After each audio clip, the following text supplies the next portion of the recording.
là aussi, c'est tout l'enjeu des pouvoirs publics de donner des signaux très clairs sur le fait qu'on va garantir sur le long terme un prix de l'électricité qui sera hyper compétitif. En France, tu as la taxation de l'électricité. L'électricité est plus taxée que le gaz et le pétrole. C'est incroyable. Ouais. Donc, alors même que c'est nous-mêmes qui la produisons, etc. Oui, non mais ça n'a aucun sens. On est arrivé au ministère de la Transition énergétique, on était en pleine crise énergétique. Enfin, tu peux pas te permettre en tant qu'Européen, et c'est là où il va falloir être extrêmement solidaire, tu peux pas avoir des États qui sont qui se la jouent cheval de Troie sur le marché européen. Depuis toute petite, j'étais déjà passionnée de politique, et c'est marrant parce qu'on me disait mais qu'est-ce que tu veux apprendre au ministère de l'énergie en sortant?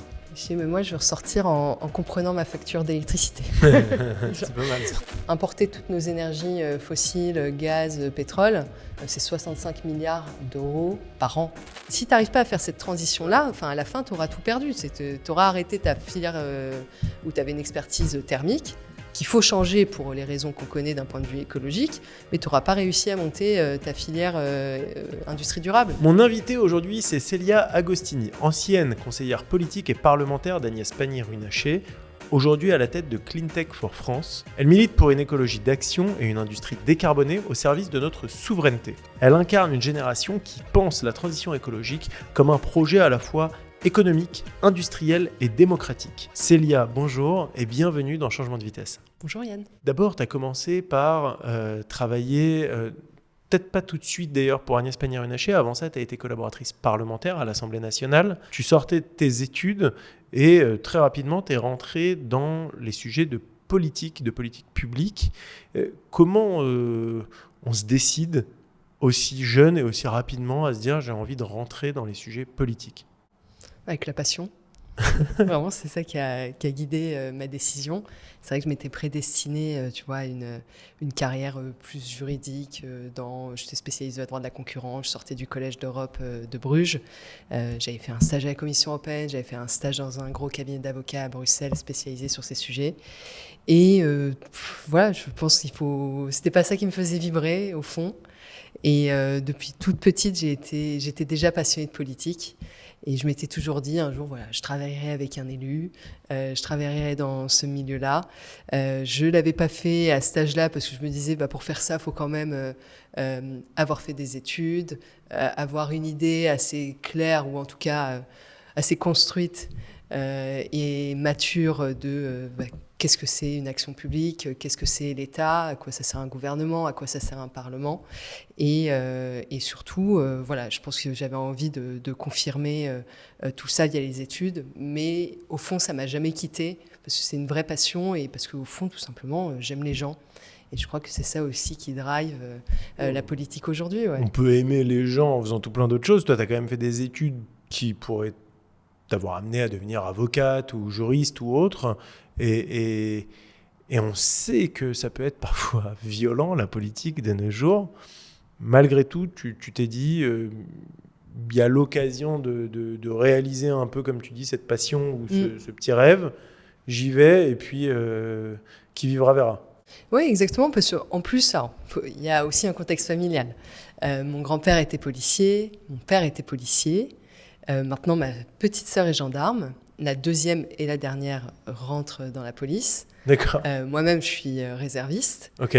Donc, pour moi, l'intérêt général, c'est une vraie affaire de famille. J'ai grandi avec l'uniforme, j'ai grandi avec ces valeurs-là.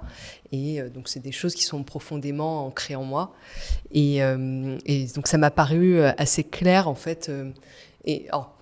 Peut-être même à l'époque, quand j'étais petite, je me disais un truc, moi, j'ai envie de changer le monde. Tout simplement. Non, mais on a tous ce truc-là quand on est plus jeune. J'ai envie de changer le monde et je me disais, mais alors comment on change le monde ?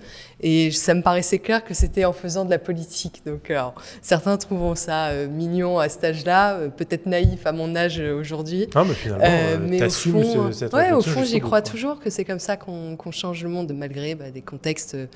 Il y a eu des grandes heures politiques. Aujourd'hui, je pense qu'on n'est pas forcément dans cette période-là, mais il faut y croire, faut garder espoir et surtout dans ces moments-là, c'est toujours facile de dire on critique, il y a ça qui va pas, il y a ça qui va pas. Oui, moi aussi je critique, mais je me lève de mon canapé, j'ai envie de faire bouger les choses. Alors toi qui as envie de faire bouger les choses, quand tu arrives à l'Assemblée nationale avant de rentrer en cabinet ministériel, c'est pas un peu différent de ce que tu avais envisagé? Si, parce que tu rentres dans une machine, en fait, une institution, l'Assemblée nationale, qui a ses propres règles du jeu, qui a ses protagonistes, les députés, mais pas que. Il y a les collaborateurs, il y a les administrateurs, il y a tout le personnel de l'Assemblée nationale, qui a ses codes aussi. Et il faut vite comprendre comment ça marche et vite comprendre ces codes. Et donc, moi, je les ai très vite appris.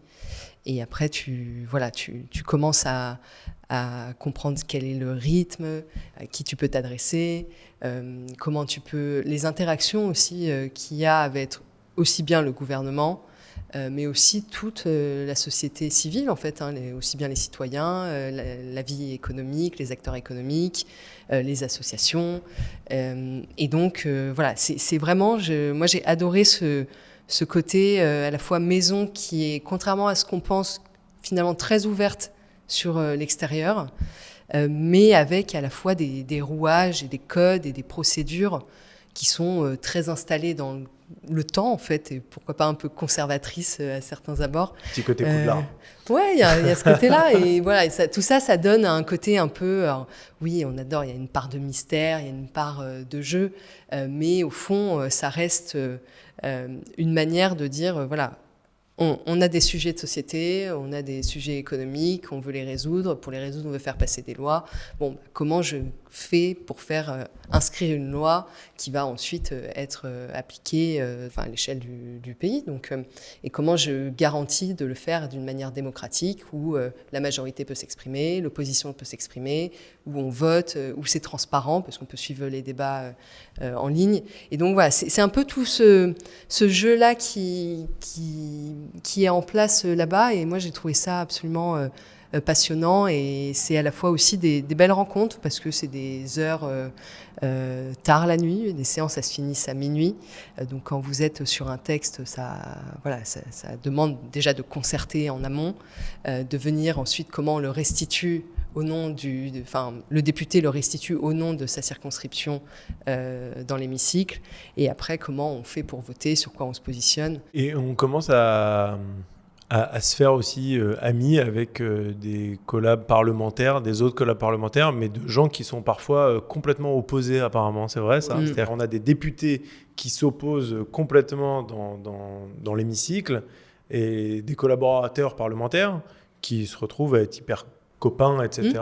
Ça, c'est un côté, je trouve, quand même assez sympathique, assez cool de cette vie parlementaire, où on réussit quand même aussi à dissocier les choses, et même si on a des combats politiques, on réussit humainement à vivre ensemble. Alors après, très rapidement, tu rentres en cabinet ministériel auprès d'Agnès Pannier-Runacher. Exactement. Donc d'abord au ministère de l'économie. Ouais, économie, industrie.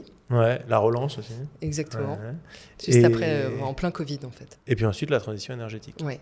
Au second mandat 2022, et donc elle est promue, puisqu'elle était ministre déléguée à l'industrie, elle est promue ministre donc de plein exercice à la transition énergétique. Et donc on fait ce déménagement de Bercy à l'hôtel de Reclore, boulevard Saint-Germain, et voilà, ça reste des moments que moi j'oublierai jamais, parce que tu l'apprends un peu au dernier moment. Ah oui, oui. Enfin même parfois jour J, très juste avant les annonces. Vous, mais elle aussi? Elle avait su, je pense, soit la veille au soir, soit le jour J, on était peu dans la confidence. Ouais. Voilà, après, ça a été comment on prépare quand tu sais que tu vas changer de portefeuille.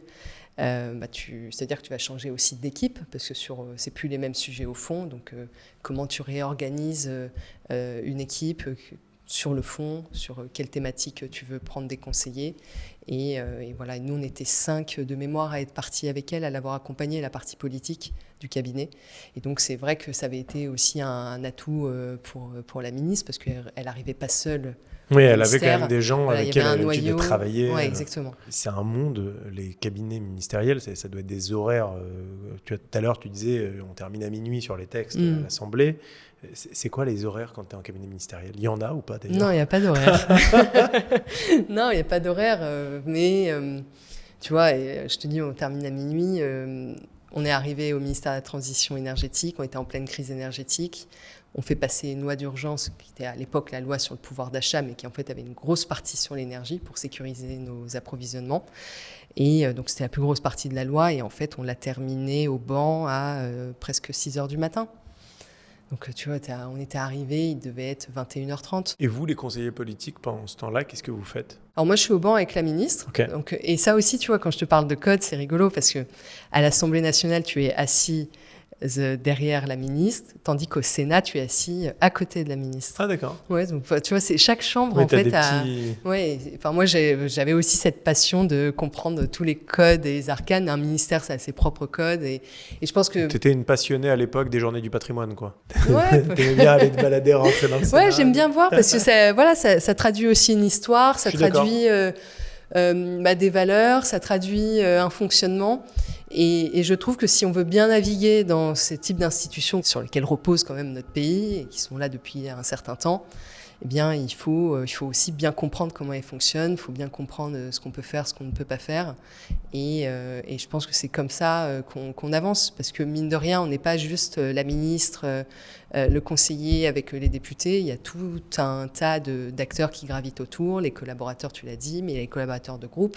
Il y a aussi les administrateurs. Enfin, tout le monde joue un rôle.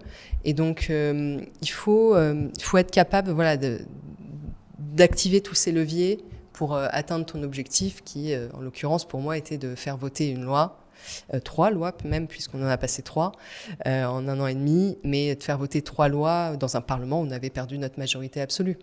Donc, il a fallu revoir toute la méthode, et ça a été passionnant parce que j'avais appris à travailler d'une certaine manière à l'industrie, et en fait, je suis arrivée au ministère de la Transition énergétique, et on recommence à zéro, page blanche. En plus, on a eu les premiers textes du quinquennat. Pourquoi page blanche, puisque tu connais quand même les personnes à l'Assemblée avec lesquelles tu avais pris l'habitude de travailler, etc. Bien sûr, ouais. Quand tu dis page blanche, on a l'impression que tout recommence. Alors, tout recommence parce que déjà, il y a eu un chamboulement. Hein. On a perdu beaucoup de députés. Et donc, il y en a beaucoup d'autres qui sont arrivés. Donc, il faut refaire les réseaux, il faut comprendre quelles sont les aspirations des uns et des autres. Et aussi, page blanche, parce que c'était plus du tout la même méthode. On a pu travailler de la même manière. On était très axés sur notre majorité absolue avant. Et l'enjeu, c'était vraiment que ta majorité, elle ne se retourne pas contre toi. Et là, maintenant, c'était non seulement qu'elle ne se retourne pas contre toi, qui était auparavant une majorité qui était plutôt sur un bloc avec le gros groupe En Marche, Modem.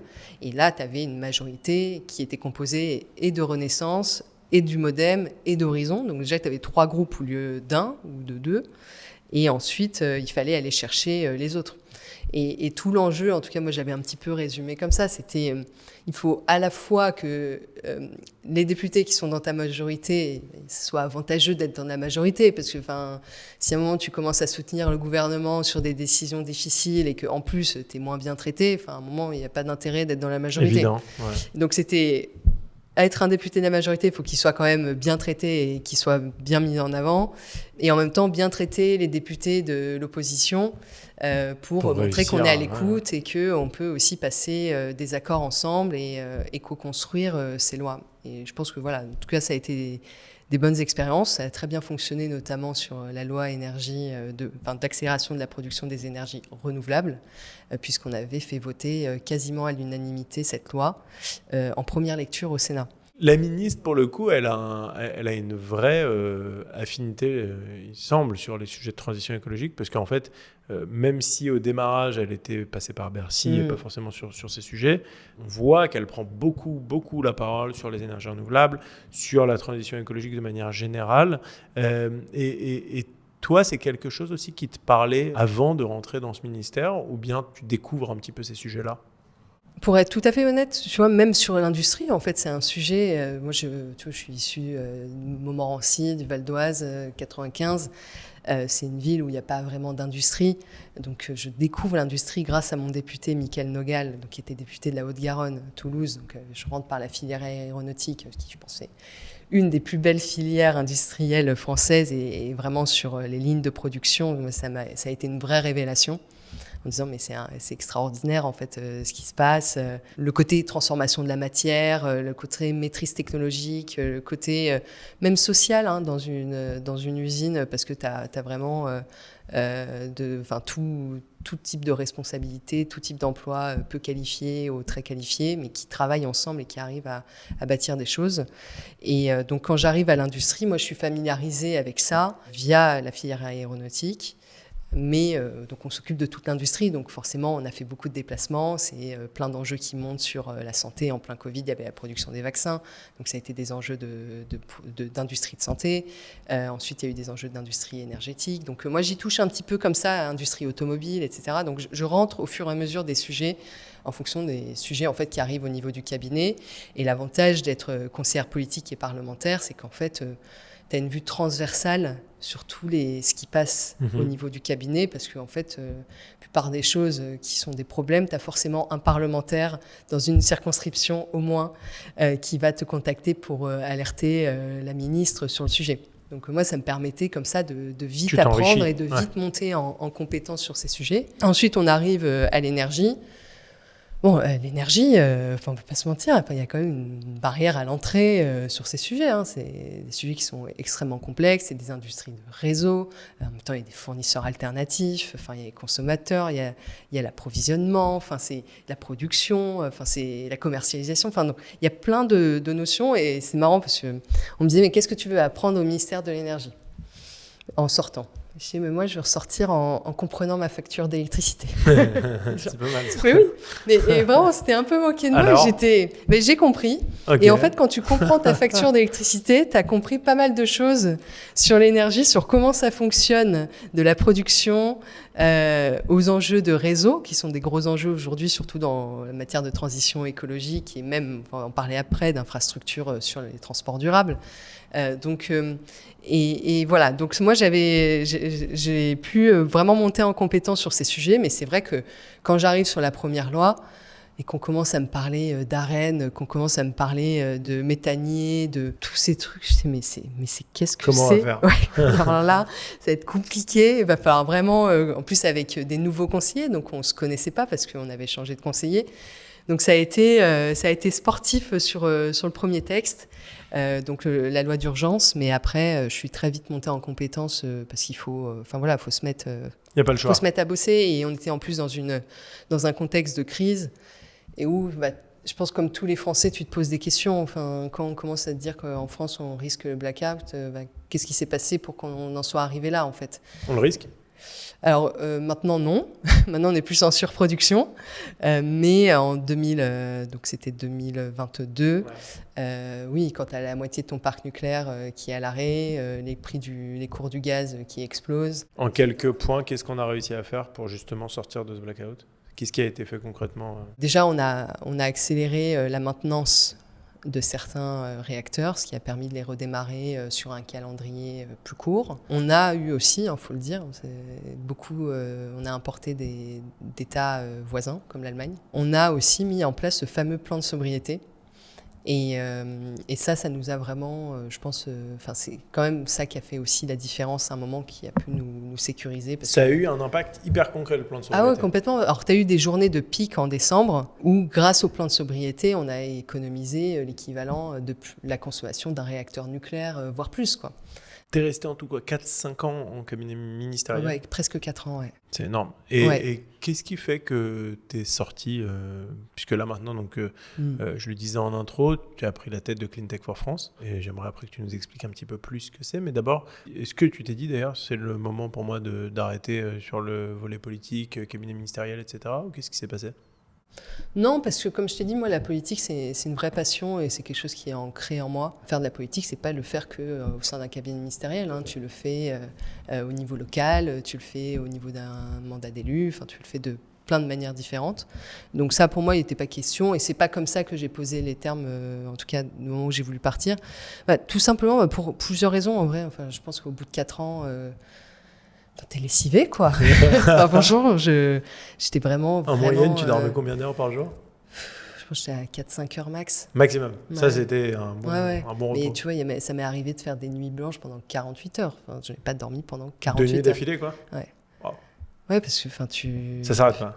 Ouais, ça s'arrête pas. Et les ministres aussi sont sur ce rythme, ou ils réussissent à se préserver? Non, alors les ministres ont fait quand même beaucoup... Agnès avait un sacré rythme. Elle a un sacré rythme, elle l'a gardé. Mais à un moment, en fait... moi, si tu veux, je vais être derrière, donc je suis dans l'ombre, donc je vais préparer les dossiers, je peux faire un discours toute la nuit, je peux faire plein de choses toute la nuit, mais je peux revoir un tableur de 3000 amendements toute la nuit, ça je peux le faire. Mais à la fin, après, je reste au banc, c'est pas moi qui me lève pour prendre le micro et donner la position du gouvernement. Donc il faut quand même qu'elle ait une certaine fraîcheur au moment où elle va parler. Ouais, donc c'est dur.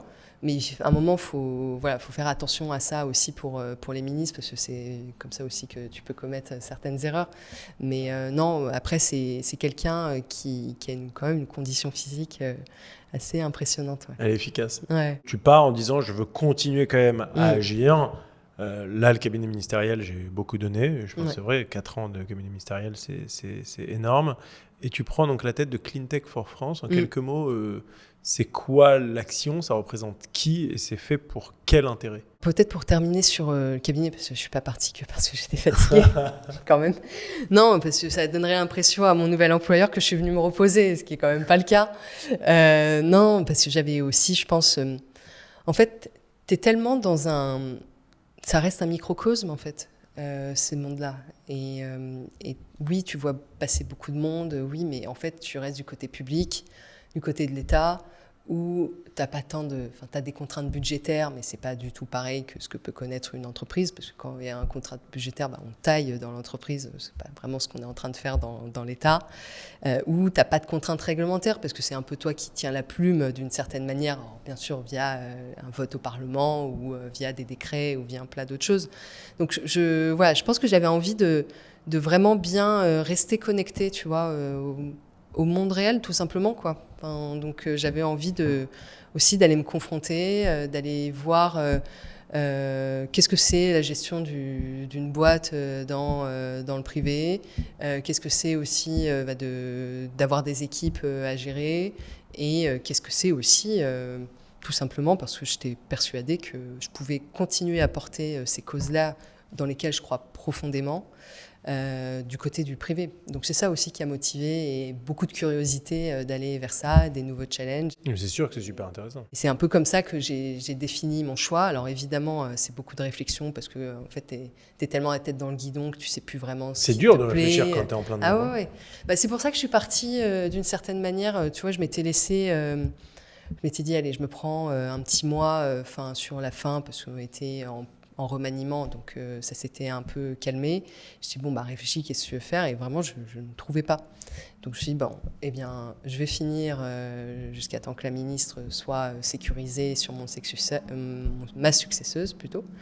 Et je vais prendre le temps de réfléchir. Voilà, je suis partie sans rien. Ouais, non, mais c'est très parce simple. que je pense que j'avais besoin aussi de vraiment me réinterroger sur ce qui me fait vibrer. Et puis finalement, tu es sorti des études et tu t'es retrouvé directement dans le tunnel. Ça a été très vite en fait. Ouais. Mais parce que tu retrouves un peu aussi un équilibre. Enfin, tu retrouves des nuits qui sont plus normales. Tu retrouves tes amis. Tu retrouves, pour mon cas aussi, mon compagnon. Enfin, tu retrouves beaucoup de choses en fait, et un équilibre. Le sport aussi, parce que moi c'est un truc qui... j'ai toujours fait du sport depuis petite, et ça, pour le coup, en cabinet, les nuits blanches et tout ça, ça allait. Mais ma vraie souffrance, ça a été d'arrêter le sport. Ouais. Enfin, d'en faire beaucoup moins.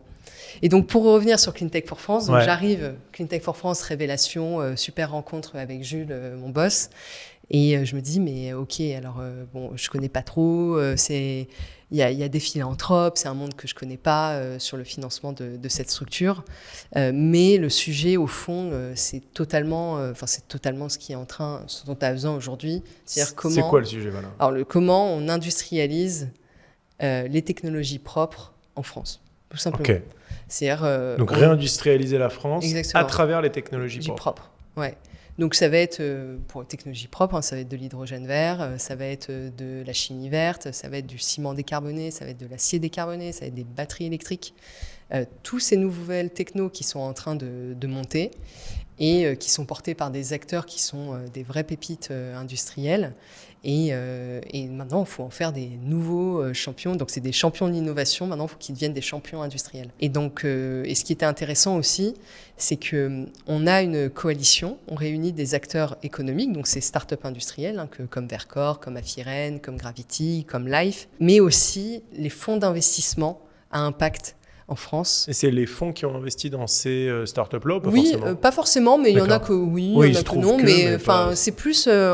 et c'est ça que j'aime beaucoup, c'est vraiment une réunion de, OK, si on veut retrouver de la compétitivité, si on veut reconstruire des chaînes de valeur industrielles, si on veut retrouver notre souveraineté économique, si on veut aussi redonner un nouvel élan à des territoires qui ont été sinistrés par la désindustrialisation, parce que c'est ça aussi, hein, recréer des dynamiques économiques locales, des dynamiques sociales, eh bien, voilà, nous, on pense que c'est grâce à la réindustrialisation verte qu'on va le faire. Maintenant, il faut qu'on soit en mesure de faire rentrer sur le marché des nouveaux champions industriels. Et ça, c'est vraiment là où on a besoin de mettre le paquet, parce qu'on a quand même tendance, depuis ces dernières décennies, à se reposer sur les acteurs industriels existants, qui sont des énormes champions industriels, et c'est super qu'on en a, et heureusement. Et Oui, c'est eux qui doivent maintenant aider. Voilà, nouveaux. exactement. Et eux, ils ont un rôle à jouer, en fait. C'est eux les philanthropes dont tu parlais tout à l'heure ou pas forcément? Non, pas forcément. Alors, nous, notre philanthrope, c'est Breakthrough Energy, qui a été fondé par Bill Gates, et c'est la Fondation européenne pour le climat. Donc eux financent en partie Cleantech for France, puis vous avez des membres qui sont donc ces startups industrielles, mais qui sont, enfin c'est difficile de dire le mot startup puisqu'ils sont déjà énormes. Hein. Vercor, c'est gigantesque. Ouais, c'est déjà grand, mais ça reste, voilà, nous on dit startup industrielle parce qu'ils sont en phase de passage à échelle. Donc passage à échelle, c'est j'ouvre ma première usine et comment je produis massivement et comment je rentre sur le marché. Enfin, c'est vraiment ça, cette partie montée en charge industrielle, ce qu'on appelle le ramp-up, et après la production en masse, qu'on appelle le scaling. Donc vous avez ces startups industrielles, les fonds d'invest, et par contre, il n'y a pas de plus petites startups. Est-ce qu'il y a une place chez Cleantech for France pour justement les startups un peu plus petites qui ont des projets en devenir, mais qui sont à date pas du tout assez forts ou assez avancés plutôt pour justement, comme tu disais, ramp up et scale up au niveau industriel lourd? Alors évidemment, il y a de la place. Maintenant, nous, on a fait le choix collectivement de prendre une stratégie, comme c'est un écosystème qui est très jeune, de se dire qu'on allait constituer une vitrine de ce secteur cleantech, et que parce qu'on allait être capable de réunir, on va dire, les acteurs les plus émergents, ceux qui sont vraiment en train de passer ce step, être capable de mieux défendre l'ensemble du secteur. Parce que en fait, ils sont à un stade de maturité où là, il faut vraiment faire la bascule. Et on a encore du mal à le faire au niveau français, on a encore du mal à le faire au niveau européen. Et donc, on s'est dit que se focaliser sur cette partie passage à l'échelle industrielle serait sans doute plus porteur, cohérent et homogène dans ce qu'on allait défendre et ce qu'on allait porter. Ça va mieux servir le projet, le message. Parce que si tu viens, je pense, avec des enjeux d'innovation, enfin, il y a toujours des enjeux d'innovation, mais tu vois, des trucs très early stage, avec après le grand écart de maintenant on est sur la première usine, il faut faire des aides à la production, comme nos concurrents internationaux, alors que ça n'existe pas en France et que ça n'existe pas en Europe. Je trouve que le propos, il est un peu noyé. Et donc, c'est pour ça qu'on s'est focus là-dessus. Ouais. Aller être plus dense sur un sujet bien clair, enfin sur un type d'entreprise bien clair. Donc, les fonds d'invest, les startups industrielles, les philanthropes au-dessus, et ensemble, vous allez porter ces sujets auprès de qui vous faites quoi? C'est-à-dire, toi, Célia, ton rôle, opérationnellement, tu fais quoi? Moi, je suis un trait d'union. Voilà. Je suis un trait d'union. Enchanté, je m'appelle Célia. Voilà, exactement. Je suis un trait d'union entre ces acteurs, qui soient aussi bien, donc on les a cités, les fonds d'investissement et les acteurs industriels, avec les pouvoirs publics, avec les parlementaires, avec les grands acteurs industriels, parce qu'eux aussi ont un rôle à jouer dans ça, parce que, en gros, schématiquement, on a des innovateurs qui ont au point des super technologies, et maintenant, ils doivent faire de l'industrie. C'est pas leur métier. Donc, il y en a, ils ont une expérience et ils ont monté et ça se passe bien. Et c'est le cas de Vercor. Hein. Benoît Leménian, c'était un industriel de base. Mais il y en a, c'est vraiment des purs innovateurs. Et donc, ils ont besoin de compétences industrielles et de savoir-faire industriel. Et c'est là où on compte vraiment sur les grands groupes industriels français pour venir les accompagner dans des partenariats. Parce qu'ils ont tout intérêt aussi pour eux-mêmes. Hein. Mais ils ne le font pas déjà, ça? Il faut encore aller les chercher. Mais on peut faire beaucoup mieux. Okay. Enfin, on peut aller encore Alors beaucoup justement, plus loin. Tu parles d'industrie depuis tout à l'heure. Tu es consciente que le podcast s'appelle Changement de vitesse, Press Mobility. Et donc, tu as parlé de Vercor. L'industrie automobile européenne et française, parce qu'on a quand même des fleurons français dans l'industrie automobile, n'a de cesse de dire qu'elle souffre. Est-ce que c'est le cas légitimement? Et puis surtout, qu'est-ce qu'on peut faire pour améliorer ces conditions-là? Faire en sorte que la transition durable, la transition énergétique, soit plus perçue comme une opportunité de se développer que comme un risque de disparaître. C'est tout l'enjeu de la transition durable. Et dans le durable, moi, je ne mets pas que le volet écologique, en fait, derrière. Je mets aussi le volet économique, je mets le volet social, parce qu'il y a des emplois en jeu derrière, et donc des familles aussi qui sont en jeu derrière, des territoires qui sont en jeu, particulièrement sur les mobilités, la voiture, tout ça. Tu as des vrais enjeux qui viennent se confronter entre ma liberté de me déplacer, la nécessité de faire une transition écologique et donc d'arrêter les énergies fossiles, l'acceptabilité sociale à changer tout ça, parce que ça a un certain coût, et les enjeux industriels derrière, parce que nécessairement, quand tu fais le choix d'une technologie, eh bien, ça veut dire que en fait, il va falloir se fournir en équipement de cette technologie, donc typiquement les voitures électriques. Et donc l'enjeu, c'est quelle voiture électrique on parle. Donc, est-ce que c'est des voitures électriques européennes ou des voitures électriques chinoises?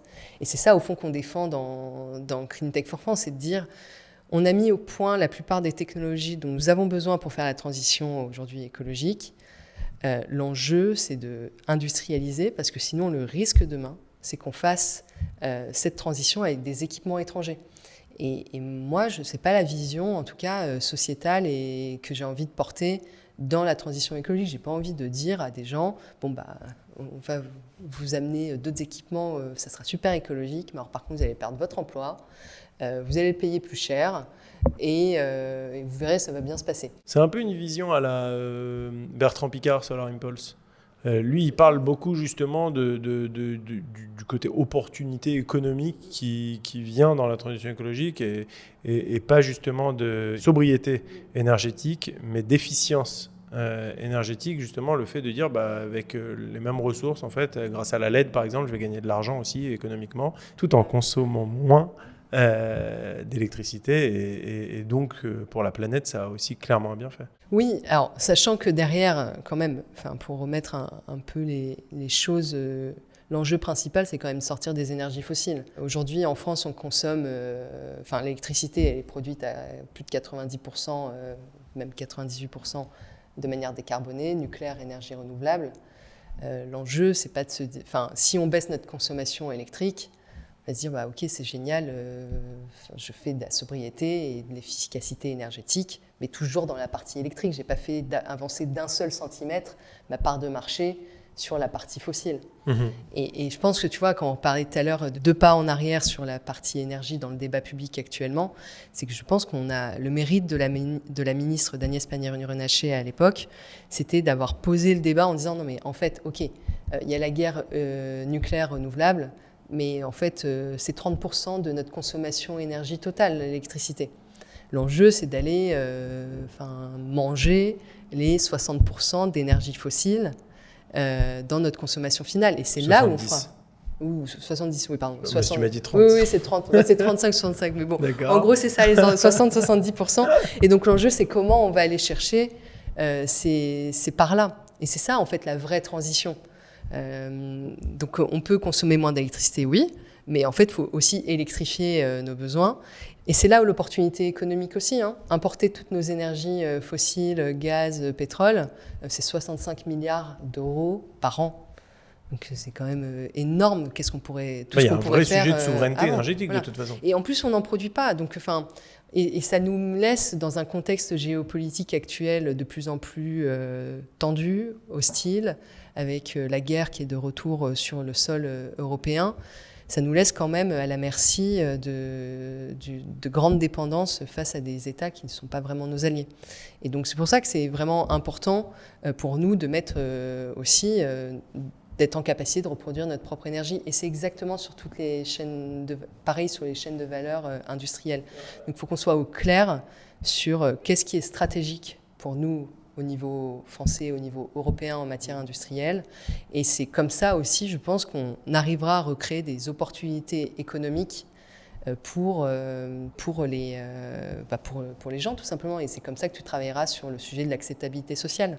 Tu as parlé de la guerre et justement il y a ce côté instabilité à échelle globale, internationale. Est-ce que c'est, même si on n'a pas trop le choix en termes de timing, c'est un moment qui paraît propice à avancer sur notre industrie décarbonée, quand on voit aussi les États-Unis, la Chine, qui jouent clairement pas les mêmes règles du jeu que nous. La Chine, tout à l'heure, tu en as parlé à moitié en parlant de voitures électriques. Comment on fait ? C'est-à-dire comment on réussit à faire avancer une industrie décarbonée tout en étant économiquement compétitif, alors même que nous, ici, on parle de problématiques de crise économique en France et que sur le terrain de jeu international, les règles du jeu sont les mêmes pour personne. Complètement. Déjà, tu vois, ça me fait penser au débat, parce qu'on est un peu au milieu du gué. Il y en a qui veulent aller à fond sur l'industrie décarbonée. Il y en a qui disent non, mais absolument pas. C'est encore une chimère et on va appauvrir tout le continent. Moi, je trouve qu'en fait, on est en train de perdre. Mais c'est dans le monde actuel, avec le système actuel, qu'on est en train de perdre. Dans les énergies fossiles parce qu'on est dépendant, dans le système industriel tel qu'il est aujourd'hui parce qu'on a fait le choix de seulement innover et de produire ailleurs. Et là, on est clairement perdant. Et perdant, c'est plus de 2 millions d'emplois industriels qui ont été détruits en l'espace de 20 ans. Donc ça, je pense que c'est pas acceptable, en tout cas, de se dire on reste là et on va y arriver. Non, parce qu'en fait, on est déjà en train de perdre. Et le sentiment de déclassement, je pense qu'il se traduit quand même dans certains votes récents. Et donc, il faut être extrêmement vigilant à ça. Et sur le modèle, maintenant, je pense qu'on rentre en fait dans un monde où l'ordre mondial tel qu'on a connu, multilatéralisme, libre-échange, etc., est complètement en train de se redéfinir. Et que dans cette redéfinition-là, c'est qu'est-ce qu'on veut être, qu'est-ce qu'on veut affirmer, qu'est-ce qu'on veut porter, aussi bien d'un point de vue économique, d'un point de vue des valeurs, d'un point de vue démocratique, d'un point de vue écologique. Et ça, c'est pas aux autres de le définir à notre place. Et si nous-mêmes, nous ne choisissons pas, en fait, on va juste subir ce que vont faire les États-Unis, et on va subir ce que va faire la Chine, et au final, on sera dépendant de tout le monde. Donc moi, je pense qu'il faut vraiment prendre le sujet en se disant, voilà, c'est modèle contre modèle. Il y a le modèle américain de Trump qui veut revenir en arrière, drill baby, drill. Il y a les Chinois qui sont quand même en train de faire une démonstration d'une transition industrielle assez exceptionnelle. Quand on regarde, ils ont pour la première fois baissé leurs émissions de CO2. Et donc, ils sont à la pointe sur les secteurs clean tech. Beaucoup d'argent énormément. Ensuite, le truc, c'est qu'ils ont aussi l'ambition de venir détruire une industrie automobile européenne. Et c'est là où, justement, il faut qu'on soit qu'on soit très lucide et qu'on soit pas naïf. Et nous, au niveau européen, c'est marrant cette relation avec la Chine, parce que la Chine, oui, aujourd'hui, on est la Chine incroyable, ils produisent plein de voitures. Ils nous ont quand même fait la démonstration qu'ils étaient capables de faire rentrer des nouveaux constructeurs automobiles dans un secteur où on disait il est totalement saturé, il y a trop de concurrence au niveau mondial et qu'en fait, le sens de l'histoire de ce secteur, c'est plutôt de se regrouper, d'où les Stellantis, d'où les Renault Group, d'où les grands constructeurs qui sont mis ensemble.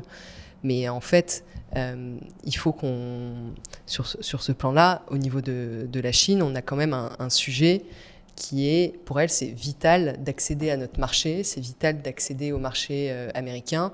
Et pour preuve, c'est quand elle se met à accepter 30% de droits de douane sur ses produits contre 10% sur les produits américains, ça montre bien à quel point c'est vital pour elle d'accéder à ces marchés parce qu'elle est en telle situation de surcapacité industrielle, des usines en Chine qui tournent à 25%. Ça n'existe pas des usines qui tournent à 25%. C'est la faillite, en fait. C'est la clé sous la porte. Et qui sont, en fait, artificiellement perfusées par d'argent public chinois. Et tout le système repose sur le fait qu'il y a des exportations massives sur nos marchés. Donc là, en tout cas, moi je pense qu'il faut vraiment qu'on se ressaisisse et qu'on sorte un petit peu de ce sentiment de régression, de déclassement et qu'on se remette à voir nos atouts. Et notre atout, c'est le conditionnement d'accès à notre marché auprès des autres grands acteurs économiques comme la Chine. En fait. Donc tu parles de protectionnisme ? Non, c'est pas du protectionnisme. Ok. C'est une nouvelle définition où c'est quoi tes intérêts, c'est quoi mes intérêts. Qu'est-ce qui est vital pour toi? Qu'est-ce qui est vital pour moi? Et on regarde comment on peut coopérer sur ces points-là. La Chine, c'est vital qu'elle ait accès à notre marché. Moi, je pense que c'est vital aussi pour nous que les surcapacités chinoises qui tirent les prix artificiellement vers le bas et qui empêchent nos acteurs européens d'émerger, de respecter les mêmes règles du jeu que nous, ils n'ont rien à faire sur notre marché dans ces conditions-là. C'est quand même une petite définition de protectionnisme. Mais c'est pas le protectionnisme à la Trump où tu mets des droits de douane en disant je vais protéger. Évidemment. Voilà. C'est pour moi une nouvelle forme dans ce monde. C'est pas du protectionnisme agressif, c'est plutôt défensif, quoi. Mais... Non, c'est pas défensif. Pour moi, c'est juste. Il y a un nouvel ordre. Voilà, il y a un nouvel ordre mondial qui est en train de se redéfinir. Voilà comment nous, en tant qu'Européens, en tant que Français, on le redéfinit.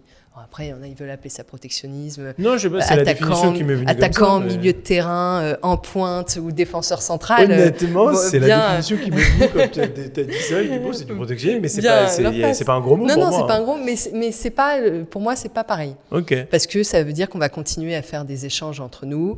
Ça veut dire qu'on n'est pas forcément là en train de mettre des droits de douane sur tous les produits qui rentrent sur le marché. C'est en fait notre capacité à assurer une concurrence tout simplement loyale à nos acteurs parce que en fait on a des acteurs, des pans entiers de notre industrie comme la sidérurgie, comme la chimie, comme l'automobile évidemment, et des pans entiers où nous on a des nouveaux champions industriels comme ceux que je représente au niveau de Cleantech for France qui ne peuvent structurellement, pas parce qu'ils sont plus cons que les Chinois ou plus cons que les Américains, mais structurellement, dans les conditions du marché actuel, ne peuvent pas rentrer sur le marché. C'est pas possible. Quand tu regardes un Verkor ou un ACC, il y a eu le cas Northvolt. En fait, quand tu pars sur une technologie avec 10-15 ans de retard, tu te mets à la maîtriser avec le temps que ça prend, mais à une vitesse quand même assez élevée, que tu ouvres ta première Gigafactory, que tu fais démarrer tes premières machines, et qu'ensuite il faut que tu vendes tes premières batteries, qui sont forcément plus chères, parce que tu commences à produire et à te mettre dans le rythme, et qu'en face, tu as des Chinois qui sont installés depuis 15 ans, qui ont 80% du marché mondial, et dont les batteries sont subventionnées pour faire tomber les prix, en fait, tu ne peux pas rentrer. Et tant qu'on ne conditionnera pas là, c'est une vraie, pour le coup, là, c'est de la protection, mais c'est du bon sens, en fait. Ouais. C'est pas, on n'est pas là en train de dire il faut renchérir le prix parce qu'on est moins bon, on est moins compétitif, donc on va tricher et on va changer ça. C'est ça aussi une forme de protectionnisme. Mais là, non, c'est juste on remet les choses sur le même piédestal et on regarde comment on avance. Donc, et ça ne veut pas dire que derrière, tu vois, dans le protectionnisme agressif, on voudrait que des acteurs européens qui produisent que de l'européen et autres. Moi, j'ai aucun sujet s'il y a des usines chinoises qui viennent s'installer en Europe. En revanche, c'est pas sous n'importe quelle condition. C'est pas dans les conditions actuelles de ce qu'est en train de faire BYD en Hongrie. C'est pas dans les conditions actuelles de ce qu'est en train de faire KTL en Espagne, où on vient installer un peu des usines tournevis pour accéder au marché européen. Quand tu dis usine tournevis, c'est de l'assemblage, quoi. Ouais, voilà, exactement. On fait tout en Chine, on vient, on assemble. Ouais, et puis ou tu fais de l'assemblage, ou même ils peuvent faire en Europe, mais en fait, il n'y a pas de transfert technologique. Okay. C'est pas forcément des jobs européens, ils font venir des Chinois. Et donc ça, c'est pas possible. Enfin, tu peux pas te permettre, en tant qu'Européen, et c'est là où il va falloir être extrêmement solidaire, tu peux pas avoir des États qui sont un peu, qui se la jouent cheval de Troie sur le marché européen. Et c'est là où je pense qu'il faut, là on rentre dans des négociations compliquées. C'est une des limites de l'Union européenne au niveau économique, quoi. Il faut conditionner l'accès à notre marché. Il faut qu'on fasse du contenu local, qu'on force la création de valeur sur notre territoire. Parce qu'il n'y a que comme ça, en fait, qu'on va pouvoir relocaliser des usines, relocaliser des emplois. Et c'est une logique de coopération, en fait. On ne peut pas se faire cannibaliser sur notre propre marché, en fait. Qu'est-ce qui a si bien marché, selon toi, pour qu'on réussisse en quelques années seulement à passer à près d'une voiture sur 5 vendue en France 100% électrique ? Je pense qu'il y a eu un très gros volontarisme politique. Ouais. Il y a eu des aides qui ont été affichées en face. Il y a eu le leasing social. Ouais. Il y a eu les bonus écologiques. Sur ce point-là, le bonus écologique tel qu'il a été revu, parce que, la première version, c'était quand même aussi une porte d'entrée pour des voitures chinoises avoir droit au bonus. Là, il a quand même été recalibré pour que, non, on essaye de financer plutôt des voitures européennes. Donc ça, c'est typiquement des choses qu'il faut qu'on mette en place. Mais encore une fois, il faut avoir en fait une vision d'ensemble. Et parfois, je trouve qu'on a du mal à connecter entre les choix technologiques qu'on fait, ce qu'on se met à produire et en fait ce que le marché veut vraiment, quoi. Et ça, c'est mon rôle aussi au niveau de Clean Tech for France, c'est de dire, mais tout est lié. Il faut qu'on soit capable de financer ces nouveaux acteurs industriels, mais pas à n'importe quelles conditions. En fait, on va regarder quels sont les potentiels de débouchés commerciaux. On va regarder aussi quelles sont nos expositions en termes de dépendance à des matières premières. Voilà, il y a des technos qui sont plus dépendantes de l'extérieur que d'autres. Donc ça aussi, ça doit rentrer en compte dans notre analyse et dans nos choix. C'est quoi les risques des projets et tout ça, et les potentiels de réussite. Donc il ne faut pas regarder, je pense, que le potentiel de décarbonation en fait, des technologies et ne pas se dire c'est cette techno-là qui décarbone le plus, donc je finance celle-là. Et on ne peut pas fonctionner dans des politiques, en tout cas de transition durable, et durable comme au sens où je te l'ai dit, au sens écologique, au sens économique, au sens emploi social derrière, si on regarde que le potentiel de décarbonation, parce qu'on ne peut pas fonctionner qu'avec des tonnes de carbone évitées. Et c'est comme ça que je pense qu'on lâche les gens. Et la voiture électrique, je trouve que c'est un cas d'école. C'est un cas d'école, on aurait dû sans doute commencer un peu comme le plan de sobriété par les plus gros, aller chercher les plus gros, les grandes entreprises, leur faire renouveler leur flotte, parce que c'est quand même elles qui achètent le plus de voitures par an, et ensuite seulement aller voir les particuliers. Là, on en a fait un objet de contestation de part et d'autre. Donc tu vas avoir l'extrême droite qui va te dire voilà, on veut encore vous appauvrir, c'est très cher. C'est un complot encore, c'est pas vrai, on est climato-sceptique, il n'y a pas de transition écologique. Tu penses que la ZFE c'était une erreur ou que ça a été pas bien mis en œuvre ou pas forcément, et de toute façon quoi que ça ait été, il y aurait eu de la contestation? Je pense qu'il faut faire attention à vouloir faire d'abord des transitions écologiques qui sont d'abord réglementaires plutôt que dans la vie réelle. Donc oui, la réglementation elle a un rôle à jouer pour envoyer un signal, donner un cap. En revanche, si tu pars de tellement loin, au niveau équipement, au niveau chaîne de production, de ce que tu es capable de faire, parce que nous, on est quand même sur des chaînes de production secteur automobile. Pourquoi ils souffrent ? Parce qu'ils étaient sur le thermique, que d'un coup, tu leur dis qu'il faut aller à l'électrique très vite. C'est juste qu'eux s'y sont mis d'un coup, mais en réalité, il y a eu quand même du temps, non ? Quand on te dit à échelle 2030, à horizon 2035, à l'époque, on est en 2020... je ne dis pas qu'il y a le temps, c'est-à-dire je ne dis pas qu'on est large, mais il y a quand même 15 années qui permettent de modifier tout ça. Oui, ok, quand tu regardes l'usine d'assemblage, tu vas dire, le cycle d'une voiture, c'est 4 ans, donc c'est bon, ça fait presque 3 cycles, c'est facile, ça va y aller, mais tu as toute la chaîne de sous-traitants derrière. Moi, quand j'étais à l'industrie, tu vois, on gérait aussi les restructurations. Je peux te dire qu'on avait déjà un paquet de restructurations dans les fonderies. Fonderies qui faisaient les cathéters, qui faisaient toutes les pièces pour les moteurs thermiques. Donc en fait, c'est une transition, quoi. Très bien. C'est pas un switch. C'est une vraie transition. Et donc, si tu n'arrives pas à accompagner toute ta chaîne derrière, tu te retrouves avec juste des constructeurs qui sont, de toute façon, ils ont les capacités d'aller prendre des autres chaînes de valeur ailleurs dans le monde, typiquement en Chine pour le faire. Et donc, en fait, tu étais en train d'abandonner, toi, ton propre maillage et tes propres maillons industriels dans cette chaîne-là qui sont extrêmement, stratégiques, et deux, encore une fois, alors, je suis très axée sur l'emploi, mais faut absolument qu'on réussisse à faire monter cette filière mobilité durable. Parce que si tu as expliqué aux gens qu'il fallait arrêter le thermique, et donc tu vois, tu as des fermetures de fonderies, tu as des fermetures de sous-traitants, mais que derrière, tu n'arrives pas à rouvrir des nouvelles usines comme des Vercor, comme des ACC, il faut les rouvrir et les faire fonctionner. Oui, mais si tu n'arrives pas à faire cette transition-là, à la fin, tu auras tout perdu. Tu auras arrêté ta filière où tu avais une expertise thermique, qu'il faut changer pour les raisons qu'on connaît d'un point de vue écologique, mais tu n'auras pas réussi à monter ta filière industrie durable. Et donc moi, ma vision de la transition écologique, c'est pas la désindustrialisation. Parce qu'on peut fermer toutes les usines, on aura réussi. Donc voilà, c'est une autre approche, je pense. C'est une approche qui essaye de regarder plusieurs enjeux, parce que je pense qu'il y a des vraies tensions entre le sujet d'aller sur la transition écologique, sur l'économie, sur l'emploi, et surtout, le cœur, ça reste l'acceptabilité sociale. Parce que je ne suis pas sûre aujourd'hui, quand tu regardes les études, que même si la voiture électrique était beaucoup moins chère, que les gens passeraient forcément à l'électrique, tu vois. Ouais. Là, pour le coup, une vraie aversion. Au fur et à mesure que ça a baissé, mais ça stagne, c'est à 20%, c'est à 17%. Quand j'entends ça, ça stagne, je suis désolé, mais c'est incroyable. C'est-à-dire que quand tu as une voiture neuve sur 5 qui se vend, qui est 100% électrique aujourd'hui, il y a 5 ans, moi j'organisais le salon de l'automobile électrique, les gens nous prenaient pour des extraterrestres.